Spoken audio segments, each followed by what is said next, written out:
everyone. It is Monday, a beautiful October day in Central Indiana. I hope it's beautiful wherever you are. We are here on another edition of Mental Health Monday for Monday, October 23rd. And boy, I am excited this morning.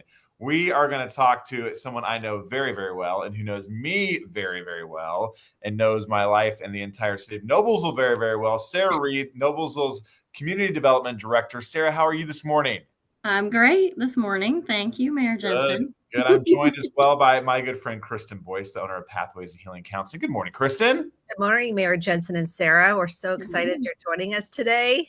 Thank We you. are I signed up for this and I'm not sure I'm ready, but we're going to Well, do it. it's happening. It's happening right now. We all are dressed in a similar theme here. We all have pink on because it is Breast Cancer Awareness Month, and Sarah is a survivor and a thriver of breast cancer and has raised her hand and offered to come on today and talk a little bit about that, about healing, and about all the things that go around this. Now, I told Sarah she did a podcast on this. So she's most nervous, Kristen, about being seen while talking. So she's got the talking part down. She's more concerned about being seen while talking. So just full disclosure, Sarah, you look great. Thank you. Thank you. Yeah, sorry to out you there, but I'm an open book. It's okay. You know me pretty well. I overshare, and so there you go. So we're going to have a great conversation. We have people tuning in from all over the world today, Sarah, just to put more pressure on you, who are excited to hear your story and hear your journey. And Kristen's going to help talk a little bit about the healing process through that and what that looks like. And whether it be if you're watching today and you are a breast cancer survivor or you are any other type of cancer survivor or any type of survivor and thriver on anything, you'll be able to pull from this conversation today. I am 100% confident in that. So, Sarah, I just want to say thank you. Thanks for being vulnerable. Thanks for owning up to this today. And I promise you it's going to go so fast and going to be so fun, and you're going to be glad you did it. So thank you. But before we get started, we always start with some square breathing as a way to relax ourselves and set our mind right. Sarah said she is definitely in need of this morning. So perfect. So I'm going to let Kristen lead some square breathing exercises. So the first thing we want to do is kind of settle into either if you're standing, settle into your feet, or settle into your chair so we can come back to this present moment. We're not in the future. We're not in the past. We're right here together, and you stay open and mindful to whatever comes through. So we're going to inhale through our nose for 4. We're going to hold for 4, and we're going to slowly exhale out our mouth for 8, like you're cooling a cookie or cooling soup. This allows your nervous system to reset, to get out of fight, flight, freeze, or fawn, that people-pleasing phase that we can do sometimes, to come back into the present moment. So let's do 2 breaths together. So we're going to take a big, deep inhale through your nose. Hold and release.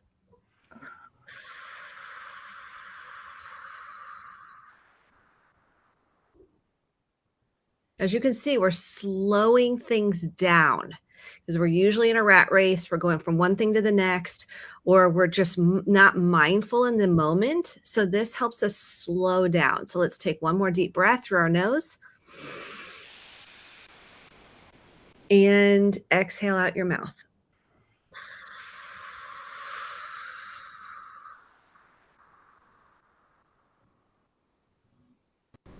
Just kind of check in, noticing the difference. And if you need to continue, I invite you to continue taking these deep breaths throughout the day. I recommend every hour, 5 to 6 breaths to really get the full benefit try it for a week and let me know how it goes. Awesome. We do a lot of square breathing. Sarah can tell you around our office. Brad, we're going to talk about that affordable housing some other time. Reach out to me and we'll look forward to chatting about that. But speaking of that, if you have any questions throughout today for Sarah or just want to root her on, feel free to type a quick note there in the chat. We'd love to respond and get back to you and be able to maybe answer live. If not, we'll get some information for you later and get it over to you. So we're excited for this conversation. I'll ask the first question, then Chris, I'm going to kind of let you kind of guide this conversation. I get to sit back and kind of watch it happen. Which is exciting. But Sarah, will you want to spend just a minute or two telling us kind of your story, kind of get a little history on your diagnosis, kind of what you've been up to since and where you are maybe in the healing process? Sure. So I'll try to do my best to make it as quick as possible. But when you turn 40, you get your first mammogram. Hopefully you get your first mammogram. And I got mine and realized I had dense breast tissue. And so the technician asked me if I had a family history of breast cancer and if I had done any genetic testing after that. And I did have family history of breast cancer, and I did the genetic testing as well. And I have a mutated gene called CHEK2. And so from there, we did some early additional screening. So I would get a mammogram and an MRI every 6 months apart. And the first MRI was clear. The second one found, second year, I guess, found a very small 3 millimeter mass. Did a biopsy, and it was positive for invasive ductal carcinoma. And so the quick get me to where we are here today. I did a double mastectomy in March. I did reconstruction in June, and now I have my 3-month second post-op in November on the 4th. So I am officially in remission. I might have officially been in remission after the biopsy, which is great. Cancer had not spread to my lymph nodes, so no chemo, no radiation. I like to say I got the best case of the worst case scenario. So. Well, thanks for sharing that. And again, as somebody who's got to sit front row seat to your journey, it's been awesome to see Sarah become not just a survivor, but an advocate, and does a lot around this topic, which is awesome, and a great way that she has found healing through that. So, Kristen, do you want to take it from there and talk a little bit about kind of that process? I'm sure you've had the opportunity to work with a lot of folks who have gone through similar situations. Can you talk a little bit about the mental health components around this, and maybe the trauma that starts out with that first diagnosis? Yeah. So thank you, Sarah, for sharing your story.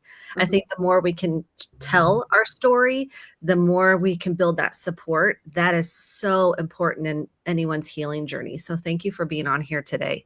I think the first thing that I want to say is emotionally, it can feel like a roller coaster for many people. You kind of go through the stages of grief that are not linear. That's the misnomer about stages of grief, that shock, kind of disbelief, and then the bargaining, maybe some anger, some sadness, some depression.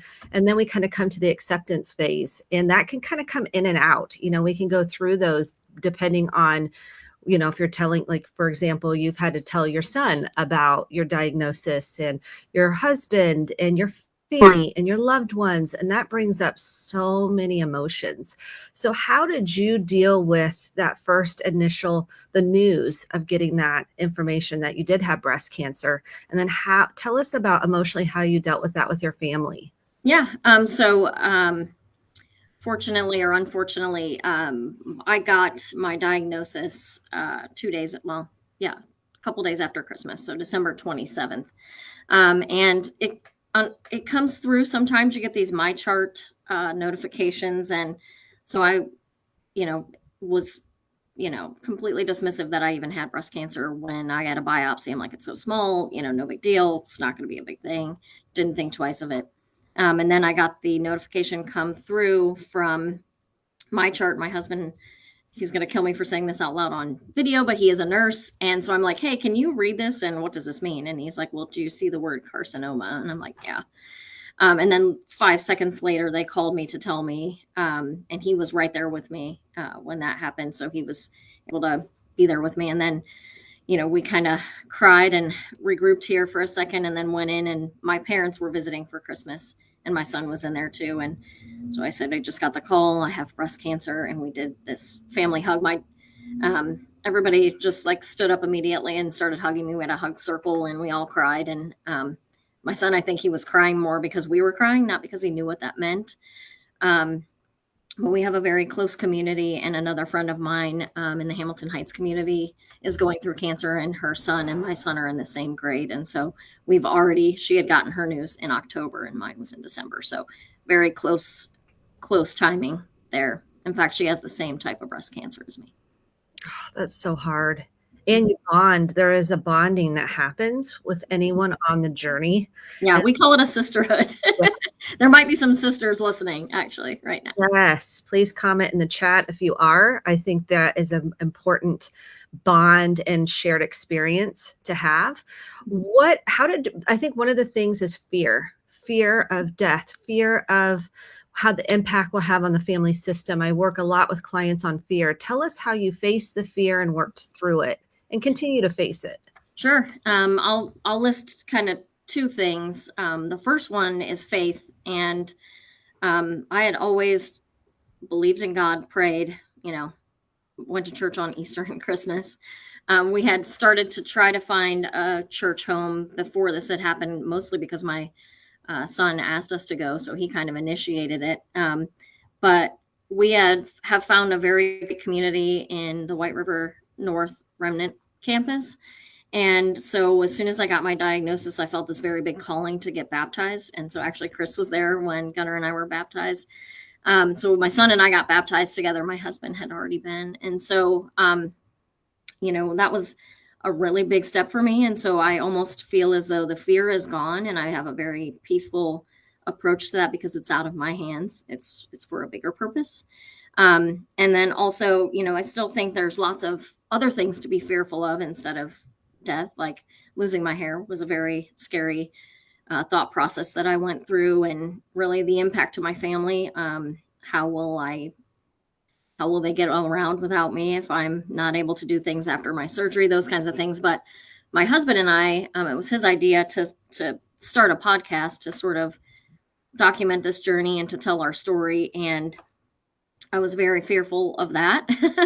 But it has been really therapeutic and I think great for both of us. And we documented most of the processes of the surgeries, and we're not doing as great as we should on keeping up with progress here, but hopefully we can keep going with a podcast together and kind of sharing all perspectives from his perspective too. I think it's helpful for husbands. They don't necessarily know what to do or say, or friends who want to help somehow but don't know how.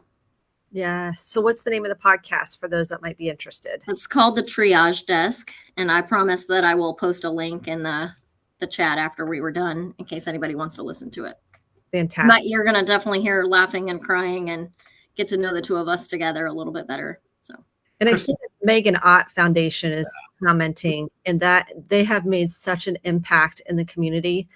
And without them, I mean, there's just a ripple effect that they've had. So thank you so much for being here and your impact that you've had on this community. And I highly recommend clients utilize Megan Ott Foundation. Yeah. Because the depth of support is just impactful and meaningful to the whole family, not only the person going through the cancer, but also the family. Yes.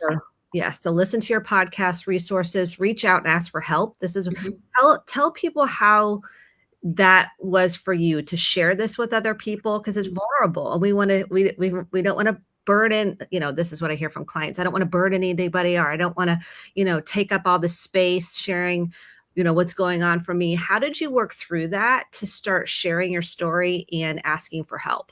Yeah. Well, I said at the very beginning here, I'm an open book, so I don't hesitate to answer the tough questions. I really just felt like, the one thing I found the most peace in is talking to other survivors who have been through a similar situation. And so I want to be that resource for people. I want Tim to continue to be that resource for husbands and families. And so I think you're hit with this news, and then you have all of these extremely life-altering decisions you have to make really quick time frame. And Chris can attest, I am a planner through and through. So even when it comes to traveling. And so I didn't have a plan here. And so every decision you make sort of takes one step closer to a new plan.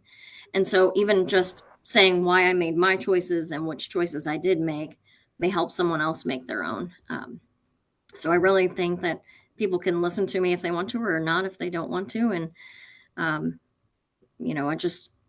a few friends have reached out to me and taken me out to lunch or breakfast, bought me coffee, given me all of their extra stuff they didn't need after their surgeries, and just recommending, don't forget to get a lazy boy chair because you're going to be sleeping in it for a month. Those kind of helpful hints I want to make sure that I can do. So if I find out that there is someone that has breast cancer, I reach out immediately and want to just share and hopefully help them make decisions quickly. That is so impactful. Yeah. Can I ask a question real quick of you? And it's actually two-part question. One, isn't that, surrounding yourself with those who've been through it, that's really a feature, not just of breast cancer, but I think of those who go through mental health challenges. I think those in the addiction community, those in, surrounding yourself with a support group of those who know what you're going through is essential. I wanted you to comment on that and the importance of that. And then also, as somebody from the outsider, and Sarah knows I am an open book as well, and I ask all sorts of questions, and I'm not afraid to ask questions. Probably some, too much sometimes, but others maybe not uncomfortable, but maybe nervous about, what do I say to somebody who's been diagnosed with cancer? How do I approach them? I don't want to act like, oh, I'm so sorry, like you're dying, but so maybe advice on those on the outside on how to approach and be supportive, getting comfortable with the uncomfortable. Again, I'm good at that, but I know a lot of people aren't. So if you could maybe hit on both those points, that'd be great. Yes. So first of all, I think the community is essential to any kind of healing journey you're on, because we can feel alone. We can feel like there's something wrong with us. We can feel defective. We can feel like we don't belong anywhere. The loneliness can take over, and we can feel like the world is kind of closing in, and a community of people can help you say, you're not alone. I care about you. They can offer support, tips, recommendations, or they can just hold the space to let you talk.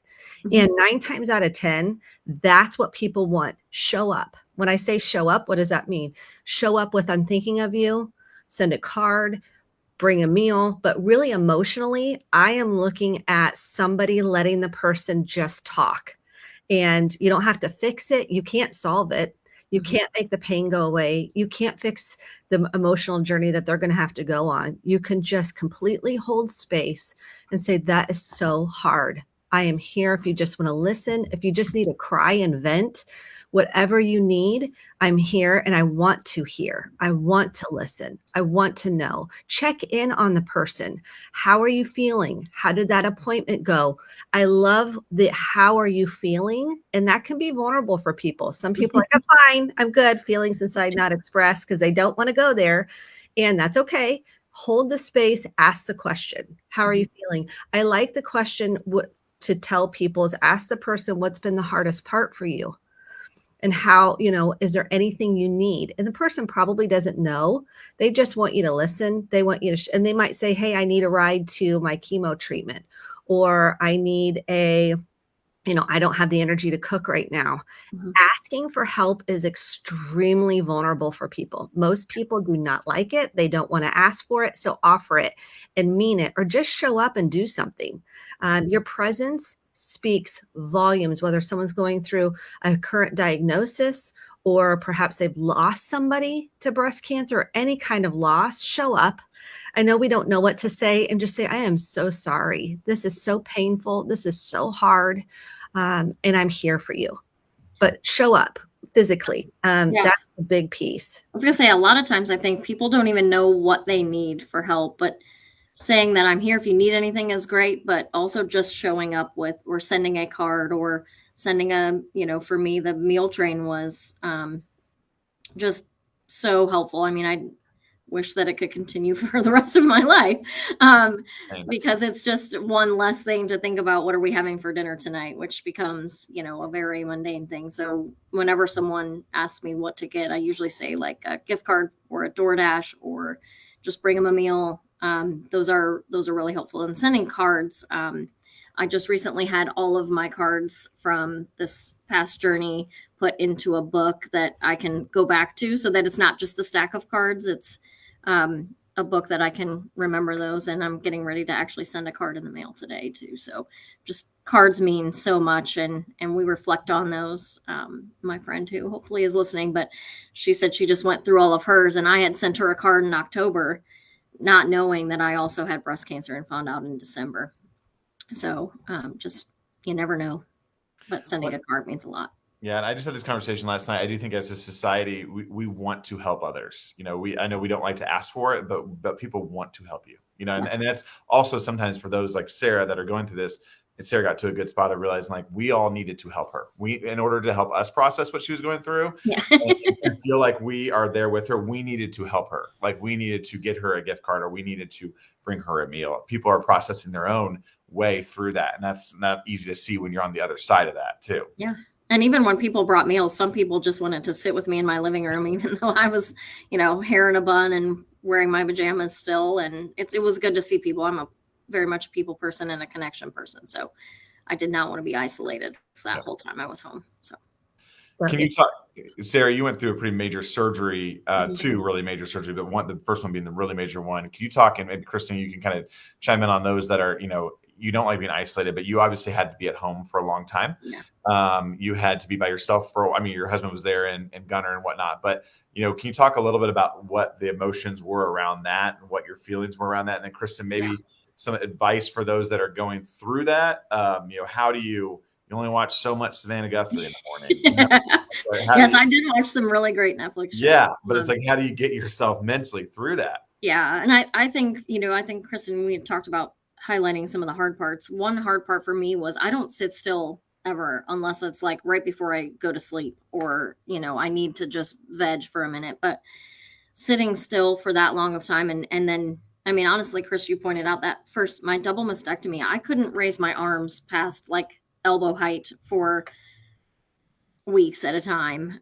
So, having your husband help you shower, or your sister for that matter, is a very humbling experience. And I definitely was not prepared for as much help as I would need. And I don't like to ask for help myself. I like to be the one that helps. So that was really challenging. I read a lot of books and had a lot of great visitors and phone calls and texts. And there is just, Chris always says, sometimes you just have to sit in it. This is kind of one of those moments where I just had to sit and process that myself. But really needing help was not a very easy thing for me to get over with. But my parents were here for the surgery, and my sister made a great decision to come the week after my surgery when my parents left. So about 2 weeks, and Tim was home most of that time as well. So I wasn't home alone for the very beginning, which is great because I couldn't be. And then had a lot of great friends show up with, care packages and people. My Luger Series sisters sent me a gift. Like they must have worked together and, somebody sent something every day for like, 30 days. It felt like I just was getting gifts in the mail all the time. Little things like blankets and hats and gloves and with the breast cancer logo, just things that you wouldn't expect, but they did a really great job, but that was tough. I think a lot of people also experience, and everybody has different needs and things that are comforting to them. My mom went through breast cancer, and when she had to shave her head, you talked about, the fear of losing your hair. There's grief. There's like identity, there's grief, there's fear, how people are going to react and see you. And I think talking about this, some people don't want to talk about it. Mm-hmm. And what we're doing is we're going to bury it inside, and the body is it's going to manifest physically. So one of the things I encourage people family members, the person that has the cancer, is to process that, whether that's with a loved one, in a group, with other survivors, and possibly therapy. If it's something, if you're going through a surgery and it was traumatic, you may need some additional support to get through that as you're healing. So there's many different things, but grief, you're not going to come out of it without some grief. There's a before and there's an during and there's an after. And I think if we can name that, we can acknowledge it. And if someone just needs to cry, you say, get it out. It's okay. Mm-hmm. Let it out. Whether it's your children, grandkids, partners, friends, it's okay for them to have their feelings too. And I think we need to normalize that whenever there's a diagnosis, whenever there's a loss, whenever there's a transition going to happen. I think that can be extremely helpful in the healing journey. What are your thoughts? Yeah, I would add exactly that same sentiment here, is that I'm not one to talk about my feelings. There's few people I will say, whatever thoughts come to my mind, but the group is very small. And sometimes that, they probably get burdened with hearing the truth from me all the time. And the other piece to that I would say is that if you're very goal oriented, you're like, okay, I have my double mastectomy in March, and here's the list of all of my work product for everybody to handle while I'm gone. And then I'm going to have another small surgery, reconstruction in June. But now I have no idea what's next until November, if I'm going to have another surgery yet this year, if I'm going to wait till next year, if I'm not going to do it at all. So I don't have something next to think about. And then that's where, for me, there's a lot of emotions, because it's like, oh, is this the end? Is it, now what? And so that I had a moment of, I went to go pick up groceries and I called my husband and I'm like, I just feel really empty. This is, I just need you to hear me say these words out loud, but I don't know why, and I'm not sad, but I just feel like there's nothing. Because I'm going through these motions and what's it all for? And so I think you also have this aha moment, like, I have survived, life exists, it moves on. And now what? Mm-hmm. And you have like, what am I going to do with the rest of my life? And so I am most recently in therapy as well. And so I'm trying to answer every day these questions of, I want fill in the blank. So that when I meet with her again, we can talk about what it is that I want and kind of process some emotions, since I don't do that very well.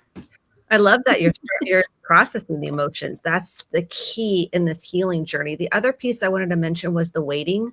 I think waiting for results, waiting for the diagnosis, waiting for the next step, like you said, waiting for November, and are you going to do it now? That also brings a lot of emotions, the waiting. And whether there's so many waiting moments when there's a diagnosis or when someone's going through a health issue and you're going through it personally, and the waiting is so hard. Yeah. I want to acknowledge that as well. Oh, yeah. Well, you wait and then you get the next bit of information you need, and then you don't have enough time to wait to make the next decision, right? Like, if I want to do one more surgery yet this year, it's November 4th is the day I get to make that decision, so that there's enough time to squeeze one more in, if that's what it is that we're going to be doing. And some people, wait, and some people have continuing care afterwards, radiation or anti-hormone drugs, which I'm not sure I'm saying that correctly, but like tamoxifen is something that a lot of women take after their surgeries are over. And that has a lot of side effects and thought process, and some people take chemo pills as well. And so, there's just, you hurry up and you wait, and then you got to make a decision, and then you wait some more. And that does become really hard. And that's where the sisterhood comes in. I mean, being able to connect other people who have gone through the same type of surgery or are on the same medications or had the same doctors. And that's really beneficial. For sure. Well, Sarah Reed, you knocked it out of the park, and it's over already. Over, but it's actually, I'm sure, hopefully just beginning for some folks, and I hope, I'm certain that your story is bringing some hope to a lot of people out there. So thanks for being vulnerable. Yeah. Thanks for being willing to raise your hand and be a part of this, Kristen Boice. Thanks as always for the delicately wonderful questions that you always ask and guide us through, and you do it so gracefully, and I just really appreciate it. So, but Kristen, I'll end as we always do by saying, if someone's in a crisis mode right now, where do they turn? 988, text or call 24/7. There are clinicians, trained clinicians on the other end. So if you're feeling like you're a burden, you don't know if you can make it one more day, or you just don't know how you're going to survive the next day, please reach out for help. You matter. You are important. You make a difference by being here in this world, and that shame wants to tell you a different story. So please, 988, if you have someone, a loved one, you can call for them, or you can have them on the line with you, but that is a number you want to keep handy, 988. And then I encourage anybody that's facing breast cancer to reach out to the Megan Ott Foundation for support, for a sister friend, for that community that you really need to help you on your healing journey. There's many resources out there. Susan Coleman, I mean, we have so many, but that one locally is the one I would recommend reaching out to. And we really appreciate it. Thank you, Sarah. Your link to your podcast is in the chat already. Robert already took care of that for us. Thank you. Thanks, everybody. And we'll see you back here next month for another edition of Mental Health Monday. In the meantime, stay safe. And thanks again, Sarah. Thank you.